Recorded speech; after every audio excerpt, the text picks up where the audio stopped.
ગીર સોમનાથ જિલ્લામાં ₹62 લાખની વિવિધ વિસ્તારોમાંથી વીજ ચોરી પકડાઈ.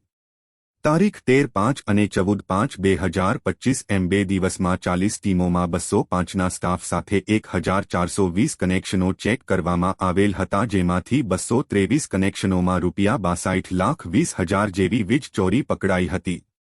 તારીખ 13/5/2025ના રોજ સોનારિયા, મેઘપુર, સવની, મોરાજ, ઇણાજ, વાવડી, આદરી, ઉમરાળા, ઉંબા, ઉકડિયા, ચમોડા, આંબલિયાળા, નવદ્રા, પંડવા, ઇન્દ્રોઈ, ઈશ્વરિયા, ભેરાળા, મંડોર, પીપળવા, ગંગેથા, ભુવાવડા, લુંભા, ખંધેરીસોલજ, રાતીધાર, સુત્રાપાડા, વાવડી, સુત્રાપાડા, વડોદરા, ઝાલા, લાતટી, કદવાર, હરણાસા તેમજ તારીખ 14/5/2025ના રોજ વેરાવળ, પાટણ શહેરના વિવિધ વિસ્તારો રામપરા, માથાસુરિયા, કોડીદ્રા, ગુણવંતપુર, ભેટાળી, આનંદપરા, વિઠ્ઠલપુર, વડલા, સેમાલિયા, રાયડી, પીખોર, જાવંત્રી,